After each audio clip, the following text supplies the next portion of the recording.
এইভাবে একবার গন্ধরাজ কাতলা বানিয়ে দেখতে পারেন, খেতে ভীষণই সুন্দর হয়। আমি সুপর্ণা শ্রীয়ের রান্নাঘরের সব্বাইকে অনেক অনেক স্বাগত জানিয়ে আজকে ভিডিওটি শুরু করছি। প্রথমেই 6 পিস কাতলা মাছ ভালো করে ধুয়ে পরিষ্কার করে নিয়ে তাতে নুন, গোলমরিচ গুঁড়ো আর দিয়ে দেব গন্ধরাজ লেবুর রস। গন্ধরাজ লেবু এখানে 4 ভাগের 1 ভাগ ব্যবহার করছি। লেবুর রস দেওয়ার পর দিয়ে দিচ্ছি একটু লেমন জুস। এটি অল্প পরিমাণেই দিতে হবে। তারপর হাত দিয়ে খুব ভালোভাবে মশলাগুলি আর লেবুর রস মাছের মধ্যে মাখিয়ে নেব। আর মাছের মধ্যে মাখিয়ে নেওয়ার পর আধ ঘন্টা রেখে দেব। খুব ভালোভাবে মশলাগুলি মাখিয়ে নিয়েছি, এবার আধ ঘন্টা রেস্টে রেখে দেব। আর এই গন্ধরাজ কাতলার জন্য নিয়ে নিয়েছি 50 গ্রাম টক দই, সাদা তিল, কাজু, কাঁচা লঙ্কা আর আদা এগুলি একসাথে বেটে নেব। তারপর উনুন ধরিয়ে কড়াইটি গরম করে তাতে আমি দিয়ে দিচ্ছি বেশ কিছুটা পরিমাণে সর্ষের তেল। তো প্রথমেই বলে রাখি, এই রান্নাটিতে সাদা তেল ব্যবহার করলেই ভালো হয়, তবে আজকে আমি এই রান্নাটি সর্ষের তেল ব্যবহার করছি। আপনাদের যেটা পছন্দ আপনারা সেই তেলটি ব্যবহার করতে পারেন। তেল খুব ভালোভাবে গরম করে নেওয়ার পর দিয়ে দিচ্ছি ম্যারিনেট করে রাখা মাছগুলি। মাছগুলি কিছুটা সময় এক পিঠ ভেজে নেওয়ার পর অন্য পিঠটি উল্টে নেব। আর মাছগুলি এখানে খুব বেশি লাল করে ভাজবো না, হালকা একটু লালচে বাদামি হলেই মাছটি তুলে নেব। তাই এপিঠ ওপিঠ করে মাছটি একটু লাল করে ভেজে নিচ্ছি। মাছগুলি ভাজা হয়ে গেছে, এবার তুলে নেব। প্রথমে 3 পিস মাছ ভেজে নিয়েছি, পরে 3 পিস মাছ ভেজে নেব। এই একই রকমভাবে গন্ধরাজ রুইও বানাতে পারেন। এই গরমের সময় এই গন্ধরাজ কাতলা কিংবা রুই খেতে ভীষণই ভালো লাগে। আর দেখুন মাছগুলি এইরকম হালকা লাল করে ভেজে নিয়েছি। তারপর বাকি যে মাছগুলি ছিল সেগুলিও ভেজে নেব। তারপর ওই তেলের মধ্যেই 2টো তেজপাতা আর গোটা গরম মশলা দিয়ে দেব। আর যে মশলাটি বেটে রেখেছিলাম আদা, কাঁচা লঙ্কা, সাদা তিল আর কাজু বাদাম, ওই মশলাটি দিয়ে তেলের মধ্যে কিছুটা সময় কষিয়ে নেব। আর ওই মশলার বাটিতেই অল্প পরিমাণে জল দিয়ে মশলাটা খুব ভালোভাবে 2-1 মিনিট কষিয়ে নেব।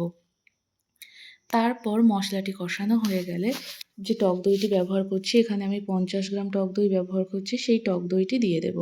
আর এই মশলার বাটির জলটি দেওয়ার পরেই টক দইটি ব্যবহার করব। এই সময় টক দইটি দিয়ে দিলে টক দইটি ফেটে যাবে না, তাই এই সময় টক দইটি ব্যবহার করছি। টক দইটি দিয়ে বেশ কিছুটা সময় মশলাটি খুব ভালোভাবে কষিয়ে নিতে হবে। আর এই সময় উনুনের আঁচটিও কমিয়ে রাখতে হবে। তারপর মশলাটা বেশ কিছুটা সময় কষানোর পর আমি এখানে দিয়ে দেব 1/4 টিস্পুন ধনে গুঁড়ো। এতে তেমন কোনো মশলা লাগছে না, তবে এই ধনে গুঁড়োটা ব্যবহার করলে এই গন্ধরাজ কাতলায় খুব ভালো টেস্ট হয়। তো আমি এখানে 1/4 টিস্পুন দিয়ে দিলাম ধনে গুঁড়ো। তারপর মশলাটা আবারও কিছুটা সময় কষিয়ে নিতে হবে। এই সময় মশলাটা একটু ধৈর্য ধরে ভালোভাবে কষাতে হবে। তারপর টেস্টের এখানে ব্যালেন্সের জন্য যেহেতু টক দইয়ের পরিমাণটা অনেকটা আছে, তাই আমি খুব সামান্য পরিমাণে চিনি ব্যবহার করছি। চিনি দিয়ে আবারও মশলাটির সাথে ভালোভাবে মিশিয়ে নিচ্ছি। তারপরে দিয়ে দেব পরিমাণ মতো নুন। আমি এখানে 1/2 টেবিল চামচ নুন ব্যবহার করছি। দিয়ে মশলাটি খুব ভালোভাবে কষানো হয়ে গেলে যখন মশলাটি তেল ছাড়তে শুরু করবে সেই সময়টাতে কিন্তু পরিমাণ মতো জল দিয়ে দেবো। আর এই গন্ধরাজ কাতলায় খুব বেশি ঝোল যেহেতু থাকে না, অল্প পরিমাণে গা মাখা মাখা একটা ঝোল থাকে, তাই আমি এখানে ওই মশলার বাটিরই 1 বাটি জল ব্যবহার করছি।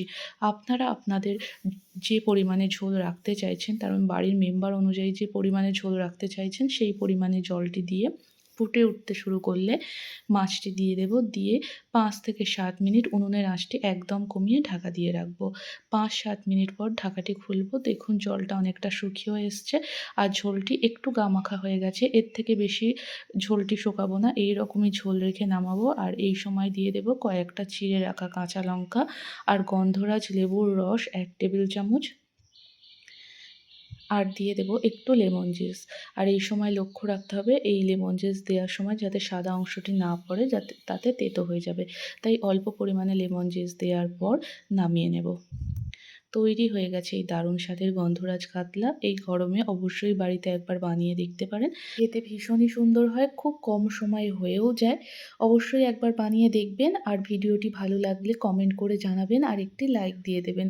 আর যে সকল বন্ধুরা এখনও চ্যানেলটিকে সাবস্ক্রাইব করেনি চ্যানেলটিকে সাবস্ক্রাইব করবেন। আর ফেসবুক পেজ থেকে দেখলে পেজটিকে ফলো করে দেওয়ার অনুরোধ রইল। দেখা হচ্ছে আপনাদের সাথে নতুন কোনো রেসিপিতে।